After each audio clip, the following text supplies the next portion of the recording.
let's get started. Brittany Brown, Okay, that's me. thanks for coming on. Thank you for having me. It's an honor. So, what is it exactly that you do? Because I know it has something to do with substance abuse. Yeah. I am a public health analyst, and basically I research and analyze and gather and share data about drug use, substance use, overdoses, fatal and non-fatal. I also work as kind of just like free labor because my job's grant funded, so I work across Central Florida, and I just help community partners like drug-free coalitions and community coalitions apply for grants, or I send them resources, or kind of a catch-all job. I do a lot of different things, but primarily the focus of the job is to help reduce overdoses. Okay, but it's not contract work. It's No. You're actually employed by the county?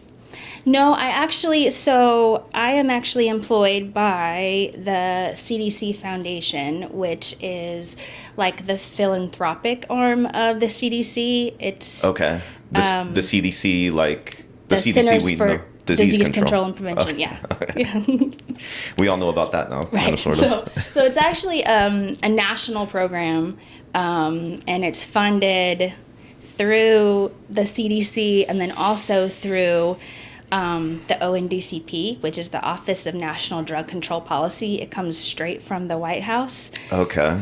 And then, so I'm like partnered with a drug intelligence officer who is, almost all of them across the nation are like retired law enforcement. Yeah, that makes sense. Like the guy who's my partner, he was in the DEA for like 30 years and like super awesome, crazy credentials. And I sit at my office. I work from home, but I do have an office, and it's at the HIDA, which is the High Intensity Drug Trafficking Area. So it's basically a federal program. Okay. Also, that provides funds for local law enforcement agencies for like overtime and for equipment and stuff that they don't have the money to like buy on their own. And so the money comes federally if they qualify as high intensity drug trafficking areas. Okay. When you say high intensity drug trafficking areas, is this like a division of law enforcement, or is this like an area of the state where there's a lot of drugs coming through? So it is by it's by county and also by law enforcement agency. So some of the money that comes from the HIDA goes to like the sheriff at like the county level, but then there's especially in Florida, there's all these tiny little, like this city has a little like kind of police department, and they maybe wherever they're getting their funds, they don't get enough money. So like if they have a lot of like drug trafficking or drug use in the area, then they'll like have funds that come down from the HIDA to be distributed to just help. Gotcha. Yeah. Okay. So the one drug that comes to mind these days is fentanyl. Yes. Why is it that fentanyl is like the drug we think of with overdosing? Because it is killing the most people. So although in just terms of use, methamphetamine and cocaine are more widely used in Florida, in the state of Florida, but the strength of fentanyl and what happens when you take it is so much more severe. So especially if you're taking it and you don't know that it's what you're taking, if let's say you actually are meant to take meth or cocaine, or like EDC's happening, so like maybe somebody bought an MDMA pill or something. Oh boy. And I know it's this one's coming out a little too late, isn't it? I know we should have done this like 3 weeks ago. Yeah, a little while ago. But this is why it's really, really, really important that you don't just buy from anyone, because the risk of having fentanyl in something that it shouldn't be in is really, really high. And so fentanyl is an opioid. It is a synthetic opioid. And years and years and years ago, the one that would have come to mind would have been heroin. Yes. But so heroin is an opiate, meaning that it is actually naturally derived from the poppy plant. So if you are a heroin manufacturer and you have to wait for the plant to be planted, to grow, to be harvested, you have all of this time that you need in order to make this drug. Fentanyl is fully synthetic. So it can be made anytime. It can be made at you don't any gotta wait time, for a plant. You don't anywhere. have to process. Exactly. There's nothing, there's no waiting time. Only, so typically... Do you know what the precursor is to fentanyl? Like what chemicals you need? I don't actually know. Okay. I could find it, but they're whatever they are, they're easily ordered from China and India primarily, and so they're just made in whatever clandestine lab, and on average, it's 50 to 100 times stronger than morphine. How many times again? 50 to 100 times. 100. Stronger than morphine. So you just risk, you're really risking death if you don't have a tolerance built up in order to handle that much opioid, and also that you don't have some kind of reversal agent like Narcan, naloxone. Okay, like something that brings you out of it. Yeah. Okay. So is fentanyl used for... Is the word medicinal? Yeah. Like, it can be... So originally it was created in like the 70s to treat chronic pain sufferers. So it's typically prescribed to people who have cancer, who have other like really significant pain. And when used correctly in the right dose, then it is really effective at managing pain. The problem is that it's not coming from an FDA-regulated lab. Yeah, it's literally coming from some guy's backyard. And you don't know how much of it's being put into really your drugs. Yeah, it's really scary. Gotcha. I think that answers my next question, which how is it different from other opioids? And it's because it's fully synthetically made. Yes. Right? Okay. Yeah, so it's much easier to get. And the strength of it means that you need less of it. Yeah. So it's so much stronger that you need like literally just a couple of grams, like think the end of a sharpened pencil is enough to kill someone. So it's so strong, like that you, and they can make so much of it that they're making so much more money. Yeah. If that makes sense. They're getting a lot more yield for their product because it's so strong and so potent. Yeah. Okay. It's a pretty good business model if it wasn't killing people.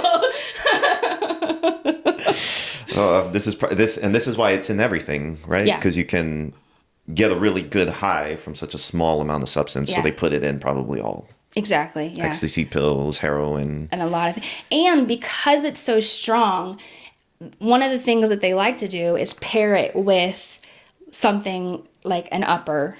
Okay. Like meth or MDMA or something, because if you run the risk of taking too much fentanyl, it's a suppressant.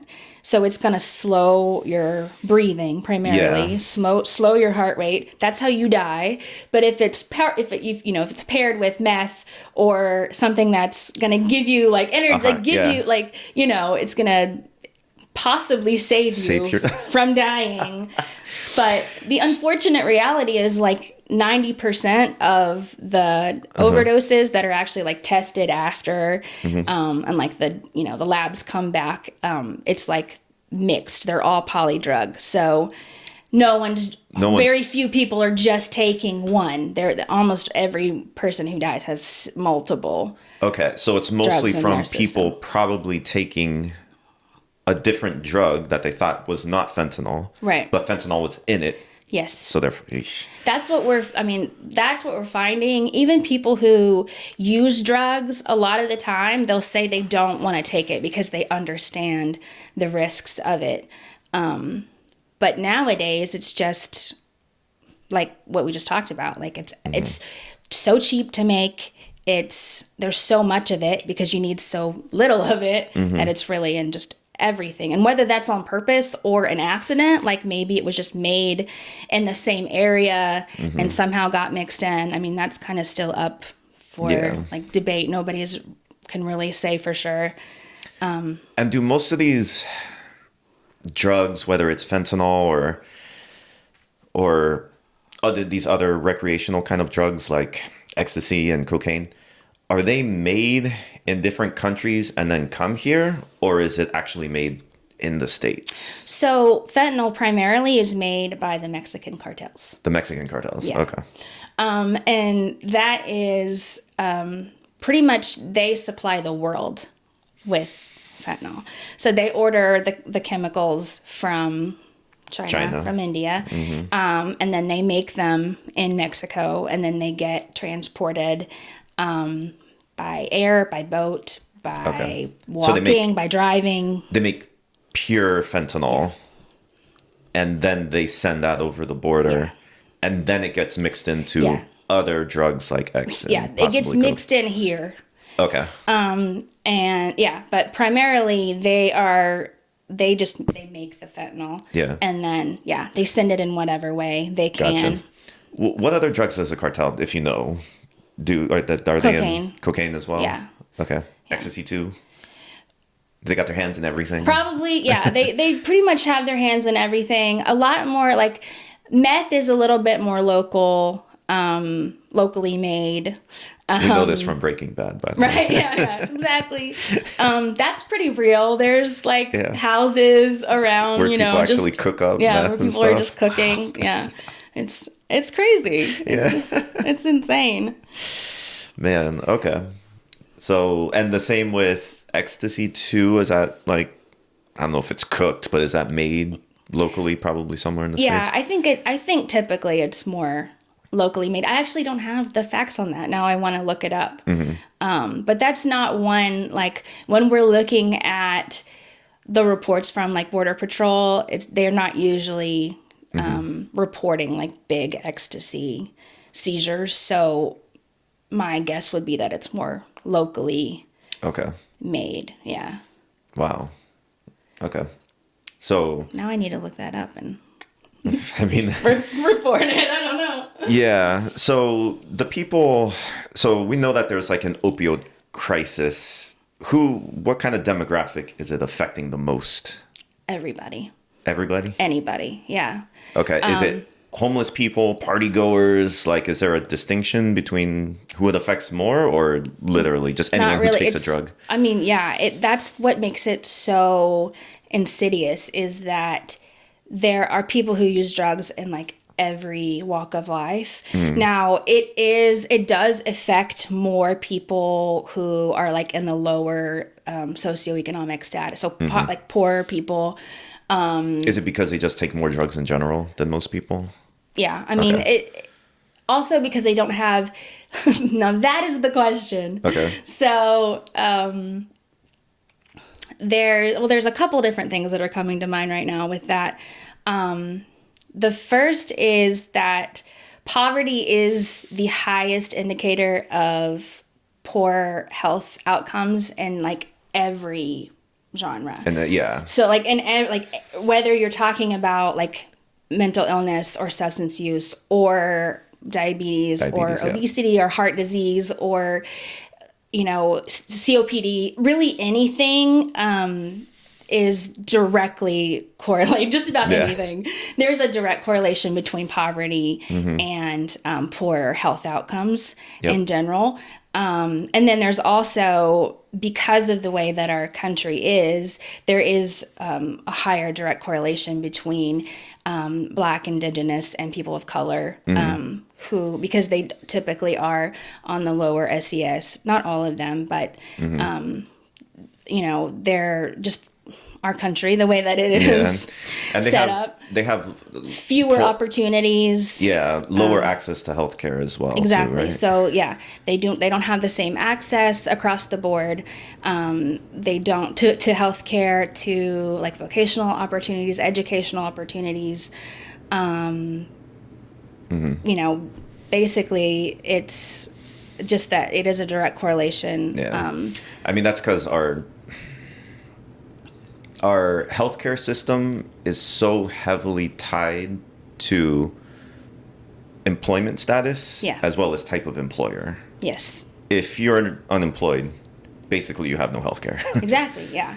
And I mean, and so a lot of people will turn to like selling substances for, you know, for money. So they're typically not using as much, but the people who are dying the most are, you know, more poor people who don't have access to, you know, healthcare. And because even treatment, like residential treatment and other forms of treatment is still expensive.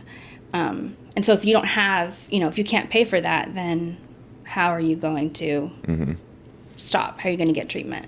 Yeah, of course. Of course. So next question is, can you discuss the recent trends in fentanyl-related overdoses and death? It's probably up and to the right.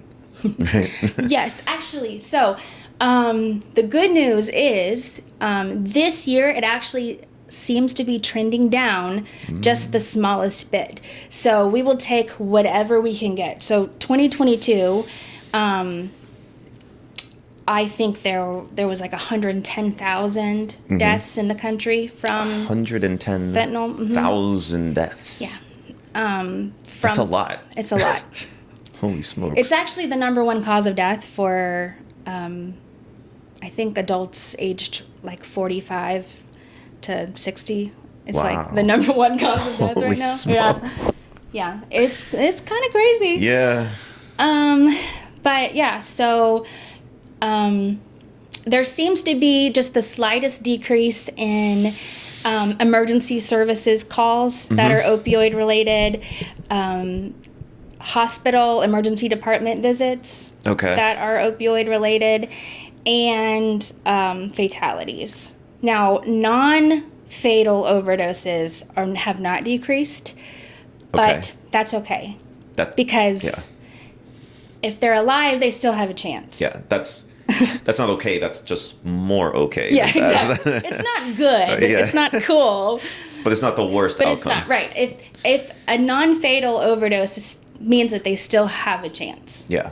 That there's still life there. They're coming in to the hospital, not dead, but they're ODing and about to die. Yeah, or just in general, like maybe at home, or just like non-fatal overdose, like in any area. You know what I think it is? What? I'm going to ask you the real reason, but here's my suspicion. The cartel and the drug makers are probably like, oh, there's too much attention on fentanyl. We're killing too many people. We got to be more accurate so people don't die. That is a very good guess. That is a very good guess. I'm going to... that's probably nothing. Tell us what the real answer is. I really don't think the cartels care at all whether people are dying or not. They're just making money. They don't care about us. They don't care about attention. They don't care about what they're doing to the American people. That's not on their mind. Their mind is how much money they're making. I think that the harm reduction efforts that communities are really like focusing on, I think that is actually making a difference. Having Narcan out in the hands of people who use drugs. Narcan, what is Narcan? Narcan, aka naloxone, is a reversal drug, and I actually brought it because I do actually want to give a... So if you're going to take drugs, make sure you have one of these. Is this over the counter? Is this prescribed? So it is now Actually, let me in see most this. states. This might be important. It is very important. This is they're both the same thing. This is just a box of it? Yeah. Okay. There's two of these in there. These are, it's a 4 milligram nasal spray. And you said this is over the counter? It is now, yeah. It is now. So the in Florida, they. Okay. I can't think of the words, but they have approved or or removed it from having to have a prescription. okay. If you just say, hey, pharmacist, I know someone who is using opioids and I would like to have Narcan, or it's definitely not me using, but I know somebody. Right. Or even then, you could go in and say, I'm using. Can I have Narcan? Yeah, they've decriminalized that part of it. They don't. The pharmacist isn't going to like call the police on you. They would rather it get into your hands and into the hands of the people who need it. Also, there are lots of drug-free communities, like community behavioral health agencies, community coalitions. There's a lot of other places also that just have, I don't know which part you want. Yeah. So it is a reversal medication. So basically, just a 2-minute chemistry lesson. So in our body, there are receptors, and they're pain relieving receptors. Receptors in the brain. In the brain, in the body, all over the body. Okay. And when you take an opioid, it goes and it fills the receptor. Okay. And then you feel better. You get a pain relieving euphoric feeling. Okay. If you have too much. Yeah, are these the receptors that would be filled if there was pain? You know what I mean? It's not the exact same like kind of chemical, but they are. So the chemicals are like, the receptors are sensitive to the pain. Okay. But when this thing comes in and so attaches itself, it feel feels it, less pain. Then you feel less pain, and you feel really good. So what happens is with the Narcan is it actually comes and knocks the opioid out of the receptor and covers it, so for a certain amount of time, and so it can literally reverse overdoses. Okay. Yeah. And so it literally knocks the opioid out. Okay. And so of the receptor. Those receptors, if too many of them get filled with the opioid, they're also responsible for your... Right. So they're a part of your nervous system, your central nervous system. And basically, if they become too sedated, too much opioid in there, then they are going to completely decrease the action of your central nervous system. Okay, so it lowers your heart rate. Your breathing. Primarily your breathing. Okay. Your respiration is what goes first. Yeah. And then, whatever mechanism's supposed to kick in, like I'm not getting enough air, it just doesn't. Right, it just doesn't kick in. Okay. Yeah, exactly. So the thing that is different between an opioid and just like if you go to the doctor and you get a local anesthetic is that opioids aren't supposed to affect your like cognition. So like an anesthetic is gonna actually put you out. Yeah. And like affect your affects your consciousness, but it's not going to stop your breathing. Right. Exactly. Yeah. But so the opioids are a little bit different because unless you're taking so much of them, they're not supposed to affect your consciousness. They're just supposed to reduce your pain. Yeah. But if you take too much of them, then it'll reduce a lot more. The impact that it has on your system basically is just to tell it to shut down completely. Which is why if you are using or you're with people who are using, like please get yourself get Narcan, box of these. And even if you see Narcan. or naloxone it's called naloxone is the generic name. Narcan is okay. And I guess so. Yeah. This is it right here. This little so red. you would take the top off. Yeah. Of it. There is which a top. Which you can do. There's a top. I think there's a top. There's a top? Here. Oh my God, someone's dying right now. I know, someone's dying. Okay, so... Hello. Yeah. I think... It's okay, we'll edit all of this part out. Please? I feel so stupid.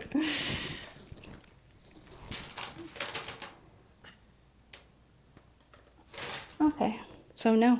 Yeah. You just got to take it out of the package. Yeah. Ooh. There we go.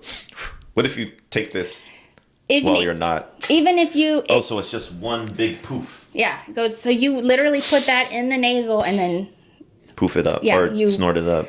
press the plunger, depress the plunger into, Yeah. And Into even your if nose or your mouth? into the nose, Into the the nose, nasal okay. cavity. Yeah, you want to Nasal. try and have it like parallel with the bridge of the nose so that it's not hitting, but it's literally going into Okay. the system. But And probably breathing too. You want to take a good. yeah, if they're breathing, hopefully, Okay. Even if they're not, it can actually can go still- in and Got it. and which is why they want the nasal or the intramuscular. If you call EMS, then they'll probably hit you with a needle. okay. But this is just something that pretty much anybody can have. So this is the reason why opioid deaths are probably falling. I think so. More I awareness think. of Yeah. having this on hands, if you can. If you can, And how much? Please. Do you know how much? Maybe. Possible? It varies because you can get the 4 milligram. The Cloxato is a different name brand. Okay. That has an 8 milligram. I don't actually know what the Okay. cost is, but there's a lot of places like if you try hit up your drug-free community. Okay. Just about every community is going to have some kind of community coalition or drug-free community, and it would be free. It would be free. Yeah. Okay. And actually you can go to isavefl.org, I think it's and you can request Narcan or naloxone from the Harm Reduction Agency also for free. Okay. So there are a lot of ways to get it there's like low cost ways, barriers. okay. We are really trying to get it out into the community because even if let's say you're walking by someone and you see Mm-hmm. someone passed out and you don't know if it's because of an opioid or not, if Mm-hmm. you were to give them naloxone and it wasn't an opioid, it wouldn't hurt harm them. at all. Yeah. Gotcha. The only thing it can do is help if it is an opioid I see. overdose. Yeah. Okay. Let's say you took a drug for recreational purposes. How would you know if you're having an overdose? Would you not? Would you just pass out and not know?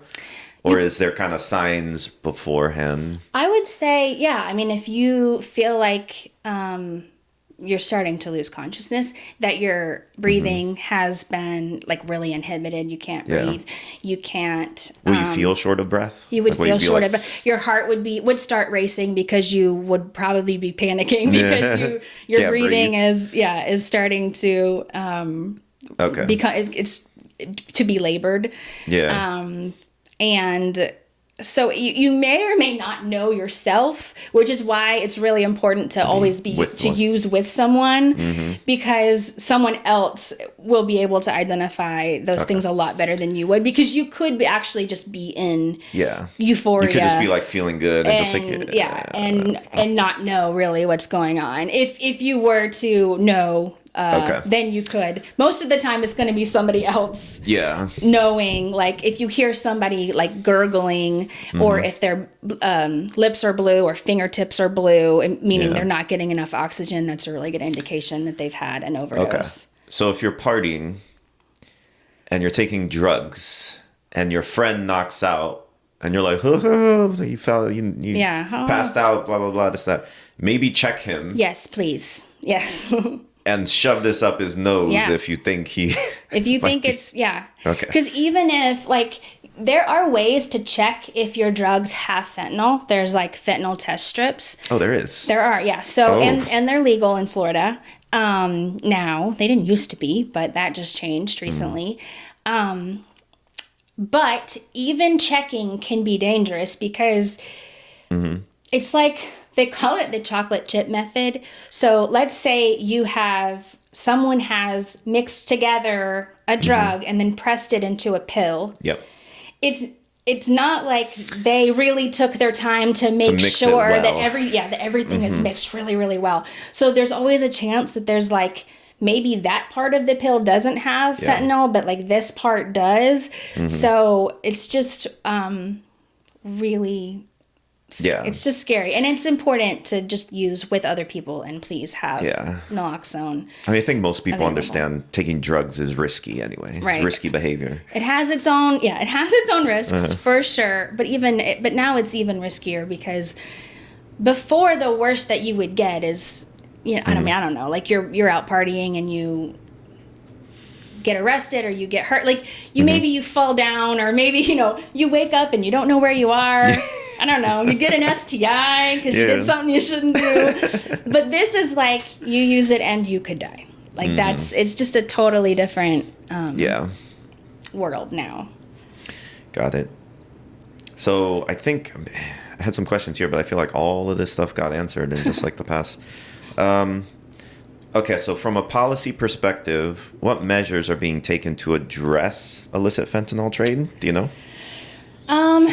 Yeah, they're just putting more money into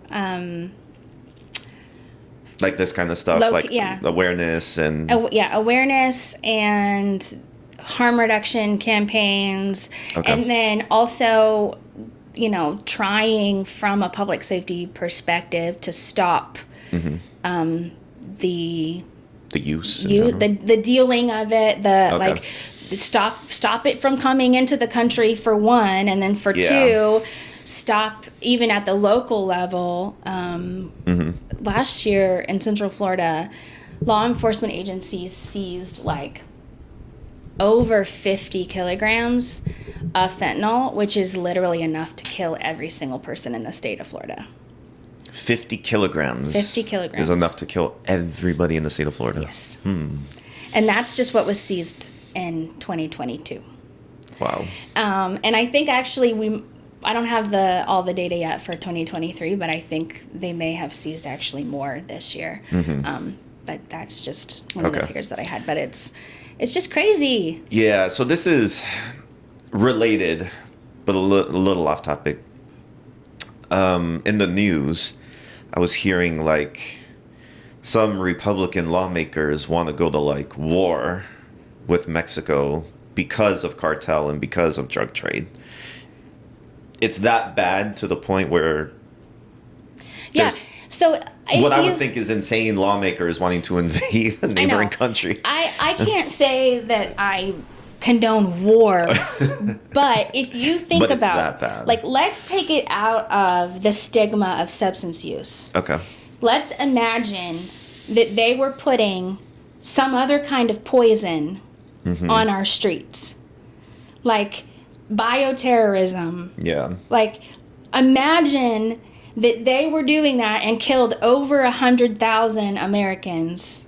If it was any other thing, I feel like our government would be like, our people are being poisoned. We should do something about it. It's really a terrorist attack against our country. You know? But it's in a way that's like, what's the word? Like, people consent to it because they're the ones putting the drug, even though they probably don't know what's in there. Right, but I see where you're coming from. Because there's just the stigma of substance use as being a junkie's problem and not a society problem.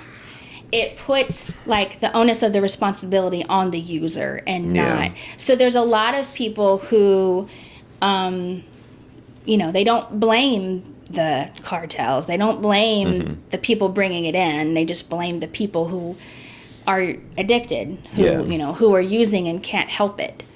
I have a conspiracy theory. Please share.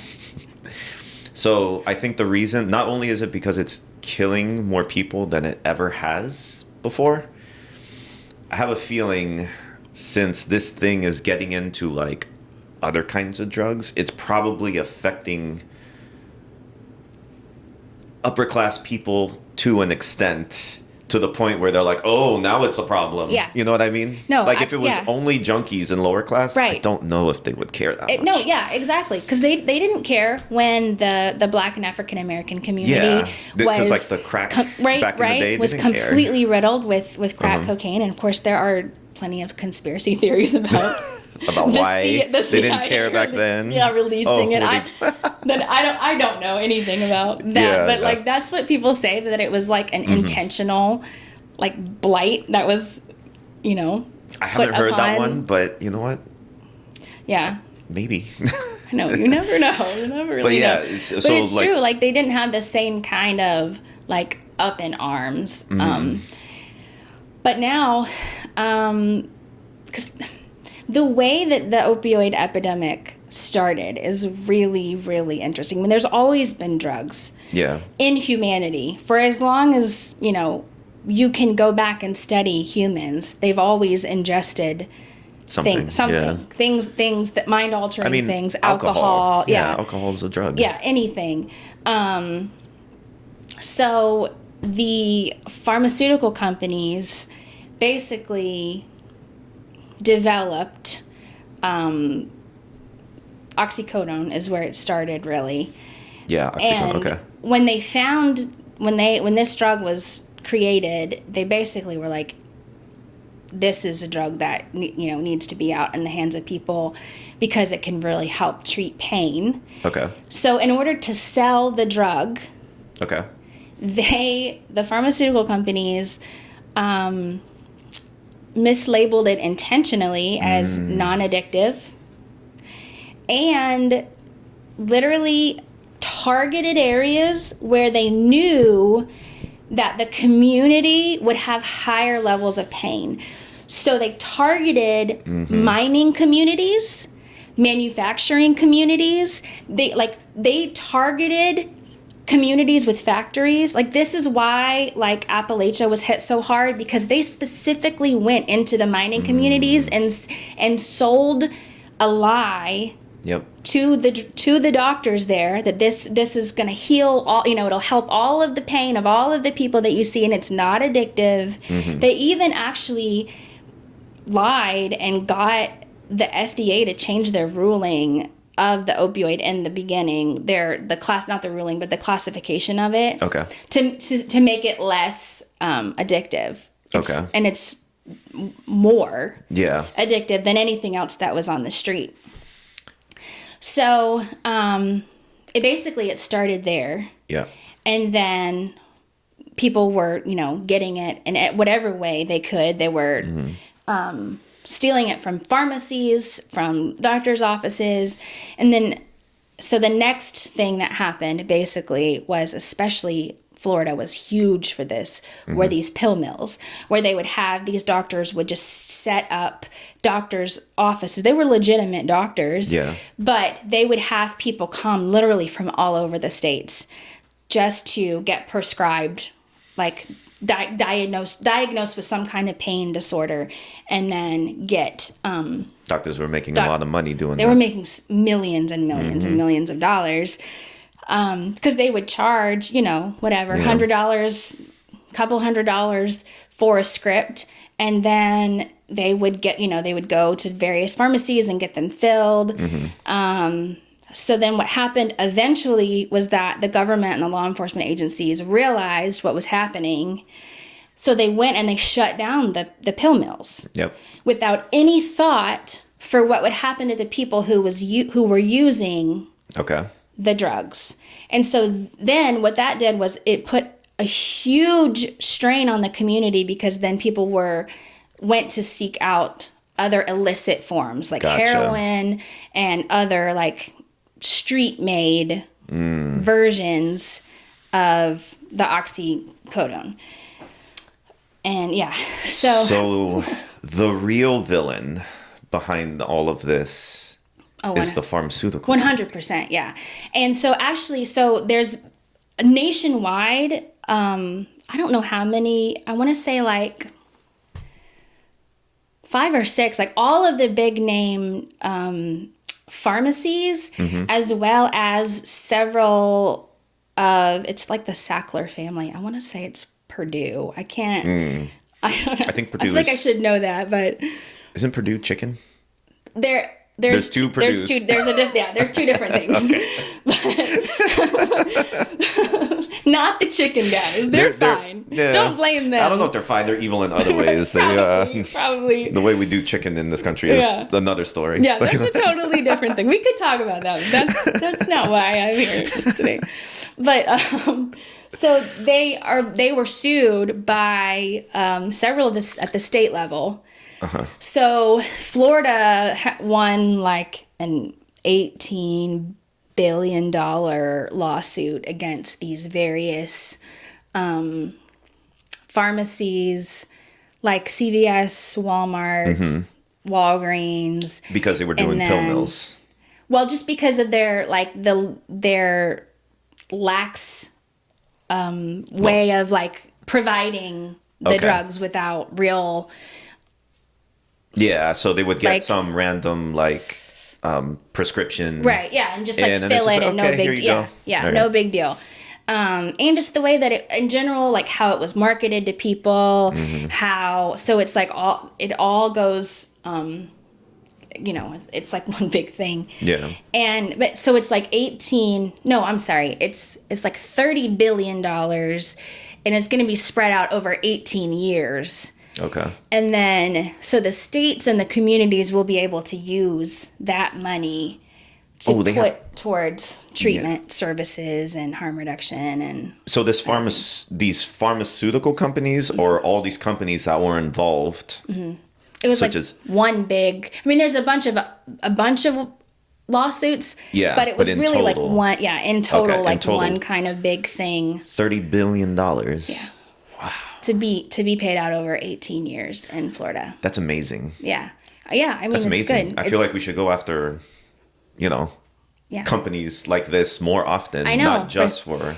So they actually took the page actually from the tobacco companies because something similar happened to with cigarettes. With cigarette and how they tobacco marketed it back in the day. Exactly. And so there actually were big lawsuits that came out of that, but a lot of that money was mishandled. Yeah.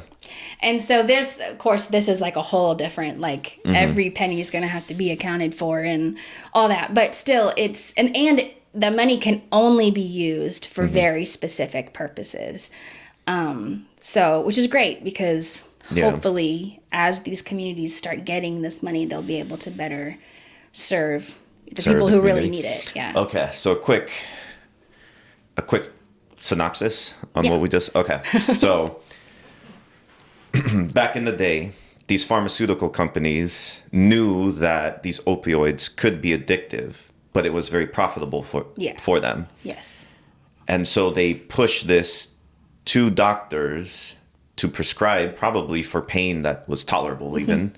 And the doctors were on board with it because they were like, oh, we can make a lot of money. Right. Well, and some of the doctors were just like snowed. Like they believed the company. Okay, so it wasn't also from a malicious. Only the pill mill doctors. Right. Yeah. Those were intentional, and those are like people coming specifically to buy just to buy pills. Just to buy pills. Like they would get real legitimate prescriptions, but not for real legitimate diagnosis. Okay. Yeah. So not all doctors. Some doctors got swindled into believing that. Especially in the beginning, they just believed that it was like the new greatest thing. Oh, and also, so if you go to the doctor and you you've fallen or whatever, and they're going to take your vital signs. Your vital signs include your blood pressure, your respiration, your CO2. And what they did, this came from the pharmaceutical company, not from like the medical journals. Okay, gotcha. Was they added pain as the fifth vital sign. So they'll say like, how much pain are you in from 1 to 10 or whatever. The way that they did it was like they made the medical community believe that not treating pain was inhumane. Gotcha. So it's just crazy. It is the lengths at which they would go to push to literally make money. Yeah. So now, even now, if you go into any doctor's office emergency department, they're going to ask you what level your pain is because it's so deep into their like training now that not treating pain is inhumane and like that is really, you can't let your patients walk around with pain. Now a lot of doctors are educated now. Yeah. And overall, and there's like stricter regulation on these absolutely. They're opioids, you have to run every single patient through a program at the state level before you can prescribe an opioid. So I had a roommate that he worked in the pharmacy, and those painkillers were under lock and key. They count every single pill. If you get a prescription for it, you have to actually put it on hold, contact the doctor who prescribed it just to make sure. Yeah. And don't you miscount. Oh, yeah. Absolutely. Any number of those missing, and I don't know, they get audited or something. Yeah, like, it's for a big deal nowadays. Absolutely. Which is good.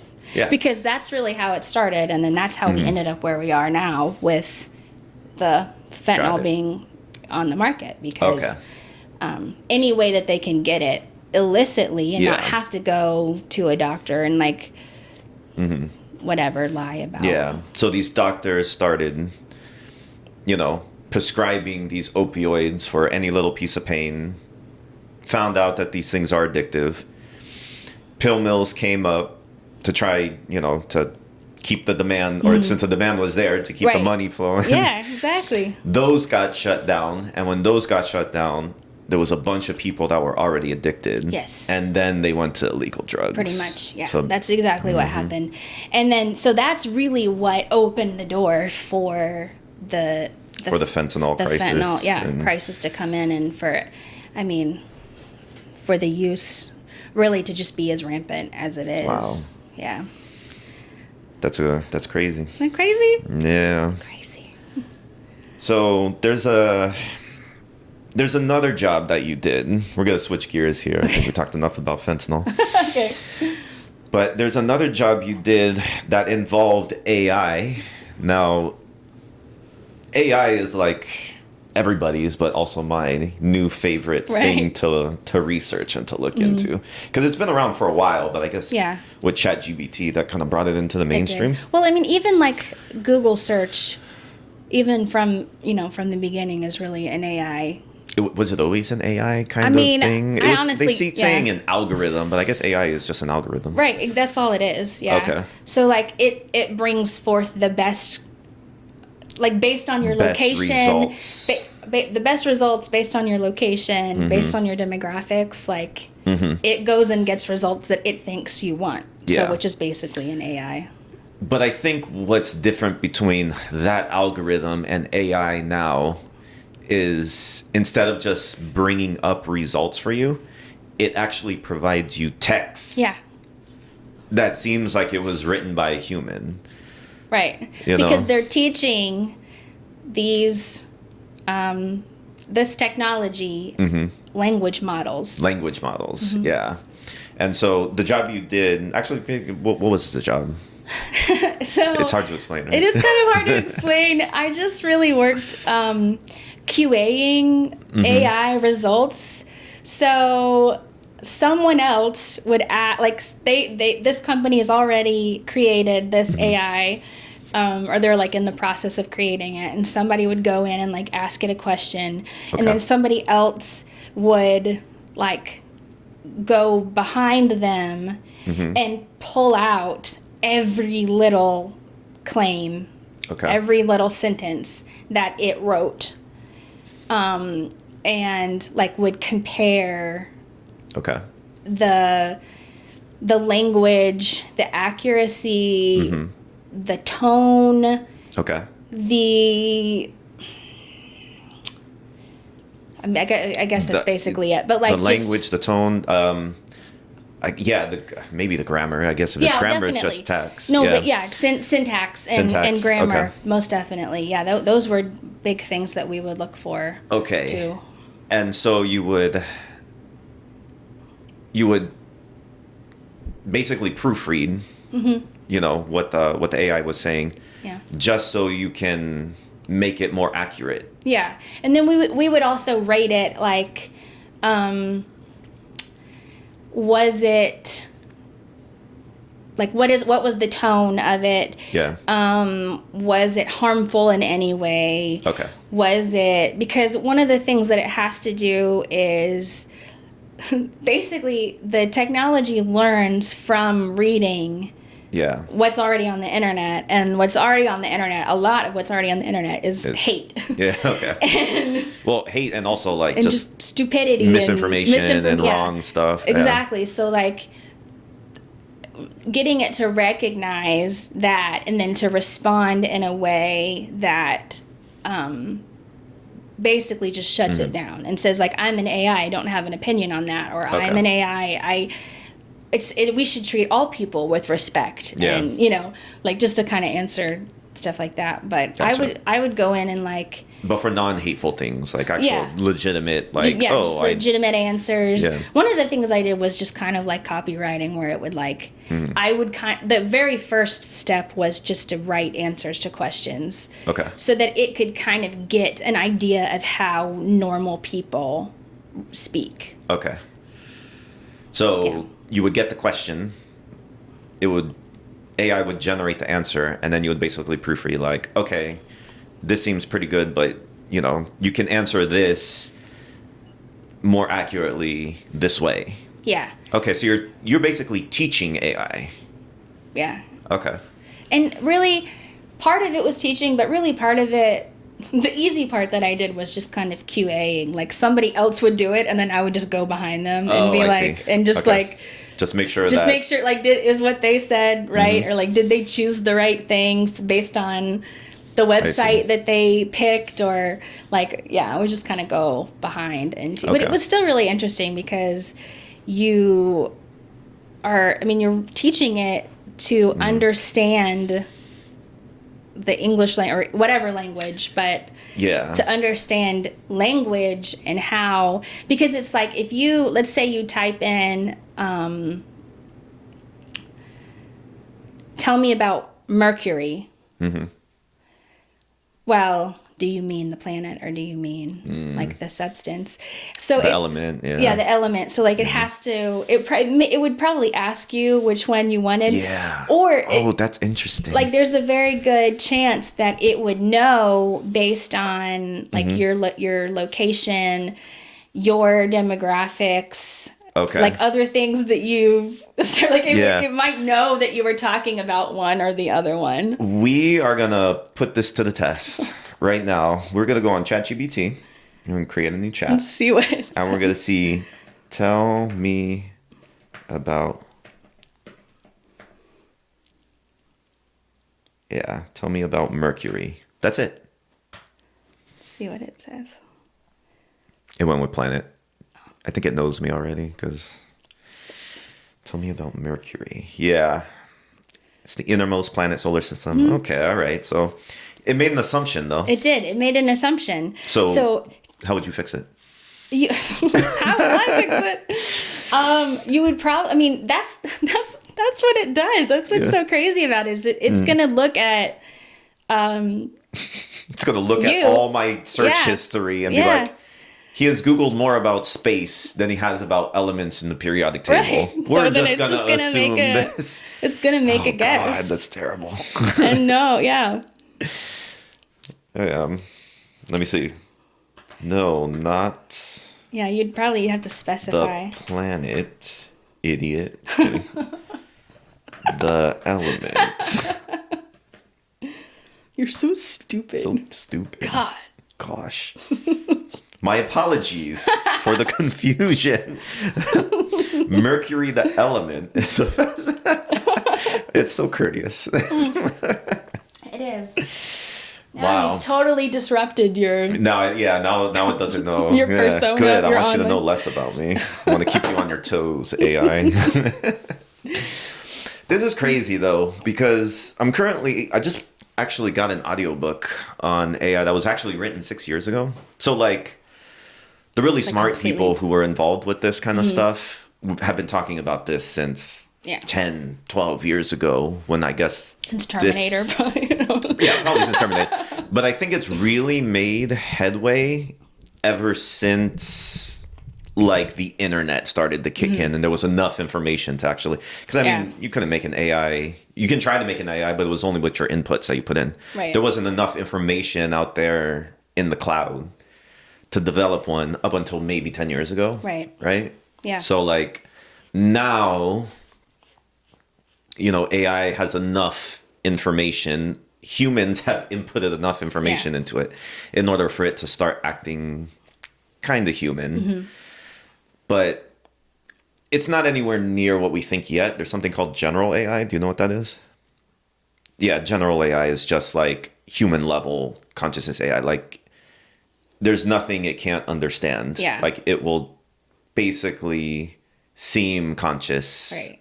It's not sentient, but It's not sentient, yeah. And like that's another But thing they're discussing eventually about when is it people- sentient and this and that. And because there's a lot of things about human consciousness that makes us so much different than, because we're not just neurons firing in No, the brain. yeah.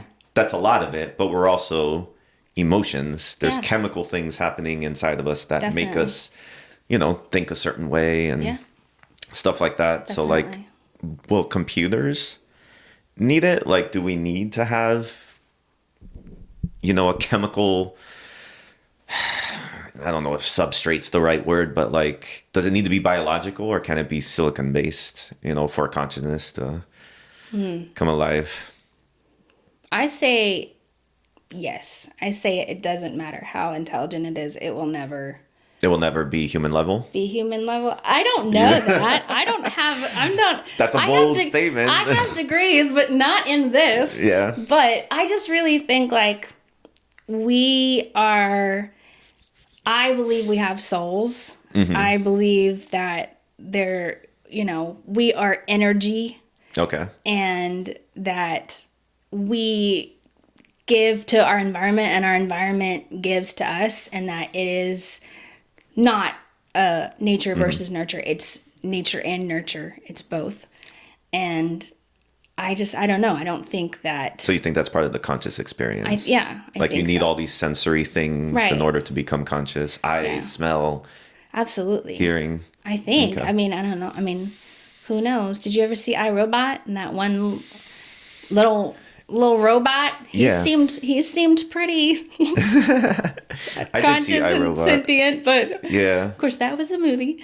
But yeah, I don't know that it will ever get there. I do know. So I was just reading about. So Elon and X, they are coming out with their own AI. What's it called? Do you know what it's called? It's called like Gert or something? grok or some Yeah, okay. really All right. ugly word. I don't know. Yeah, Grok? I saw something on X about this. Yeah. Where, because Elon and his memes, right? It was a pit bull. Did you see this meme? I did not. Okay, God. It's a pit bull, and the pit bull is sitting in between his legs, but the pit bull's ball sack is hitting the other pit bull in the face. And so Gurk, or whatever the stupid name he calls it, and the pit bull at the bottom with the balls in the face was ChatGPT.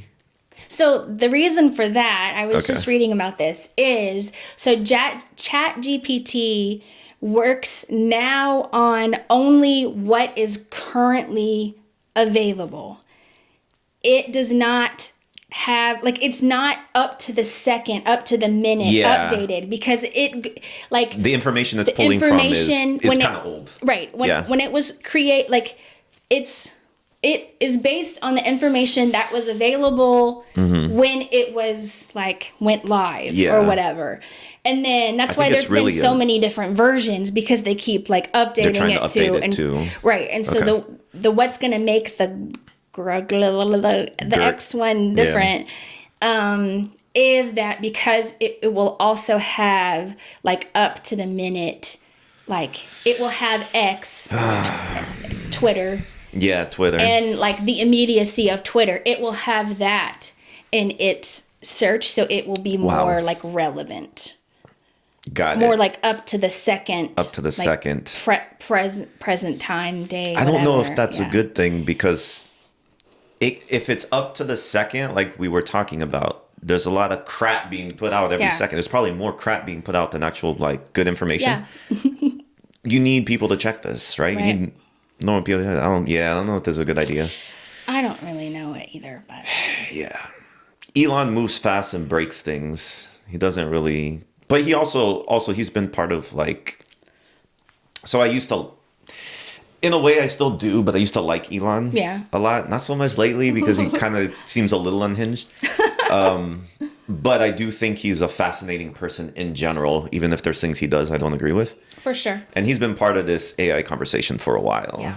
And he's actually on the side of, and this is why I think it's weird, on the side of caution with AI. He actually does think that AI could be the doom, one of the possibilities of life going extinct because, the Terminator thing's going to happen. I feel like that's been the story for so long. I mean, any kind of like, almost any kind of end of the world movie, besides like viruses and zombies and stuff, yeah. like every other story is technology becomes too strong and it takes over humanity. Like, yeah, but I think maybe it is inevitable. Yeah. So the book I'm reading does talk about that, but it says actually something like Terminator or any of these movies that have these robots come to life and, destroy us. He said it hurts the argument for AI being dangerous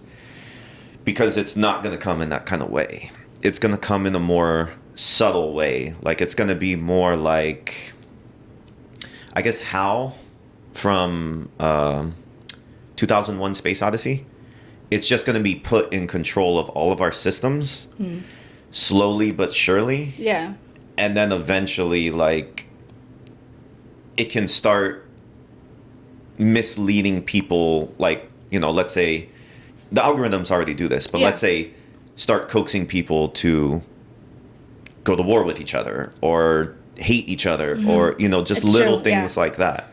I see that. I agree with that for sure. Because even, like I was saying before, if you pull up Google and you search, I don't know, Hispanic people are, depending on your location, you will get different answers. Like, if you are in rural, I don't know, some kind, Alabama or, that tends to be more racist, it will literally have more racist answers. Like, but if you're in a city, and cities tend to be more liberal, then you will have more liberal answers. Like, it literally already like, it groups you in and assumes... assumes things based not only on your past searches, but also... your location. And the dominant searches in that area. And your demographics, like, it already knows all that stuff. It knows who you are and where you come from and... Yeah, I wonder... your gender and... So here's the thing. Ideologies, all that stuff. Yeah, things like Google, they probably have their algorithm for their way their search engine works, right? But now you have all these other different AI systems that are picking from all this information that's stored on different servers and clouds around the world. I wonder if coding could get lost in that. Like, you have your code, but you're also getting information from other people's code, right? Yeah. And other people's algorithm. So, like, I'm wondering, like, are we going to actually really know how things work if independent systems are starting to communicate with each other and pulling things from other independent... So you have the code that you see, but the inputs you're getting are coming from another piece of code somewhere, and you're wondering, like, is this right? Like, right. And then it starts being so smart that it it's like, that one's better than mine, and then it goes and gets... There's no, like, master level... Like, everything's could become, like, kind of decentralized, and no one's going to know the full extent to, like, how to shut it down, I know. Like, how to... I mean, that's the... it's like... I guess that's the question. That's the thing that we will have to wait and find out. Yeah, because if I kind of think of it right now, it's not any smarter than the people who are building it. It doesn't know. It's not, it's not like gaining on its own. It only knows what we put into it. It only knows what the builders and the coders and the whatever, what they are writing and making, like, it's only as smart as they are. But will eventually it become smarter? Yeah. So I know it's already become smarter, because in the book I'm reading, when it comes to very specific tasks that you program it to do. One of these is games. So, like chess, a computer algorithm... Well, let's not use chess. Pong. Let's use Pong because the book used Pong. They developed an algorithm or an AI system without knowing how the rules of the game are. They just gave points to say, like, if you hit the ball, you get this many points. If the ball hits the wall on the opposite side, you get this many more points, right? They just ranked like what was better and then just let the game play under those assumptions. And what it does is it just goes through a ton of iterations. It just tries a bunch of things. It just moves pixels around on the screen. And you just tell it to get as many points as possible. But you say it gets this many points when it does this, like when it hits this part of the screen or whatever, right? We're just talking about, you know, we're just talking about pixels here. Like it's that fundamental, not that fundamental, but it's that basic of a level. Is talking about rules about pixels on the screen. But after so many iterations of it just failing, and then it's starting to be like, oh, I found a place where I can make points. Then it starts building on top of that. Then, oh, I found an area where it makes a lot of points, to the point where it's starting to play the game and getting to a point where it's making the most points. But the crazy part about it is that not only did it find out like the basics of how to play the game, it started learning how to master the game to the point where even it made a human level strategy to maximize how many points you can possibly get.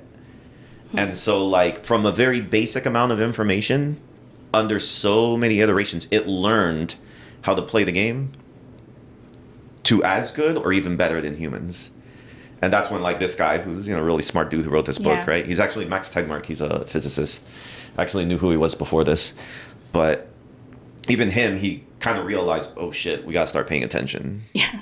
Because even though it was a specific task, can you extrapolate that to, I mean, and at some point, you know, every task out there? They probably directed it to, like, that was part of the code, was get as many points as possible.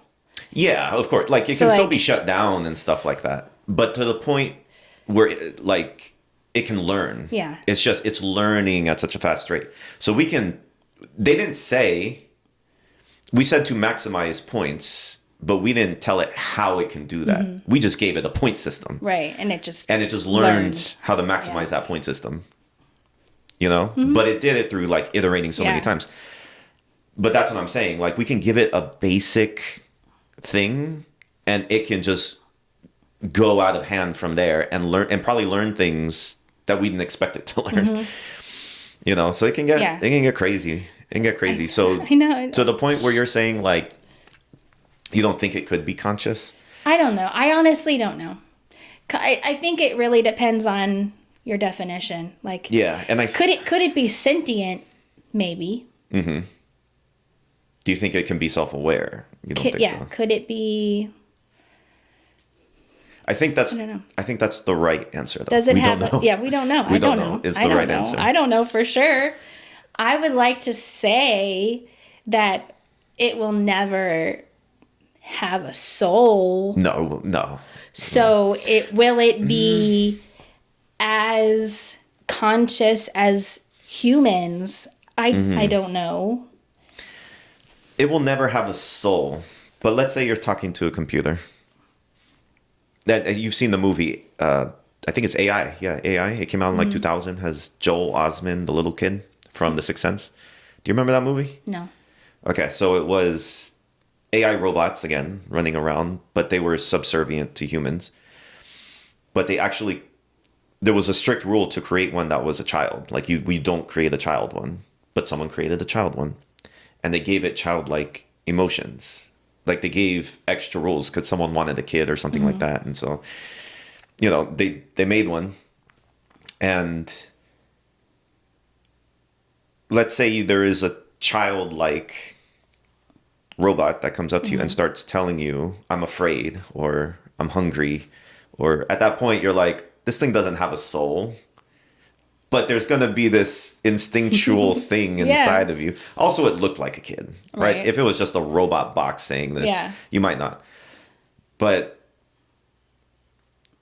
I think humans can be easily fooled into Oh, thinking, definitely. Yeah. something I mean, has. that makes me think of what Ex Machina and what was that other one that had Joaquin Phoenix and Her. yeah, he fell in love with Yeah. the Scarlett Johansson. That Scarlett Johansson robot voice. Robot voice, yeah. Yeah. I mean, yeah, because you know what? Actually, I don't know how we got here, but Yeah. I think it's going to tie in really well together is that humans were created to connect. Yes. Period.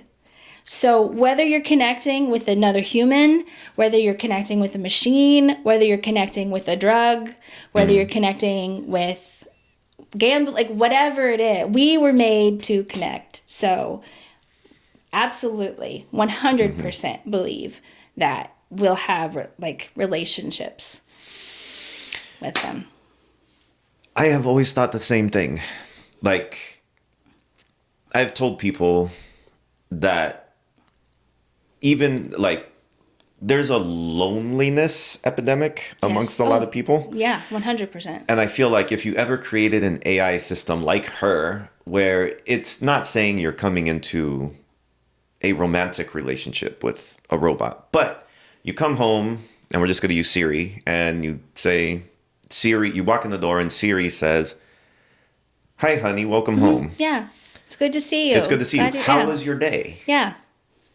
Like even that, just something you can talk to. Well, and then you start cooking your food and you start asking it and they start asking you questions about your day and you tell them so-and-so pissed me off at work because there's always something that pisses you off at work. Yeah. And then eventually you're going to grow an attachment to something that you probably are going to tell all your deepest, darkest secrets because it's loyal to you, you know? And it's like a dog that can talk back to you. Exactly. Yeah. You'll have your dog who you can pet and cuddle, and then you'll have this random AI generated that you can have conversations with. That you can have conversations with, and you can talk to. Yeah. And I've always thought like that's anything to like, curb loneliness. Yeah. Even if it's this is gonna sound terrible, but even if it's a subscription service, like some people might do it. It might do other things too. It might not just be there for your emotional needs, even though I feel like it can be used for good. Therapists probably got to watch out for this though, because it might put them out of a job. Because think about it, if you can teach this thing how to like, the basics of therapy and how to communicate with humans. Yeah, it's just connecting. It's just being there responding, for somebody. being able to listen without judgment. Yeah, exactly. So, and that's what everybody wants. That's what anybody wants. Yeah, and maybe giving good advice too, right? Like if you're like coming home drunk, maybe the thing's like, well, maybe you shouldn't do that, It's true. Therapists are really good, just common sense filters. Yeah. Like you don't have to make it so hard. Just do the easy thing. Exactly. That's true. And just someone to like listen to is probably also you need to do. So yeah, I've always thought that, and then I listened to a podcast where that was older than me coming to that conclusion, and it basically said the same thing. And I was like, oh, okay, so I wasn't the first one to think of it. No. Far from it, but at least my thinking was on the right track. Yeah. Yeah. So I agree with you. I think anything that will allow us to connect and not feel lonely and will light up those dopamine centers. Those dopamine centers, exactly. Yeah. Yeah. And I don't think it's a bad thing either. I think it has to be monitored, right? Yeah. Like, we need to see how this is going to affect people psychologically. So there needs to be studies on like, is this good for people? But I think it will be, as long as, like you said, there's people like you proofreading to make sure it's not giving bad advice or it's not. But we're going to wrap it up here. Okay. Yeah. Brittany, thanks for coming on. Thank you so much for having me, Mo. I had a great conversation.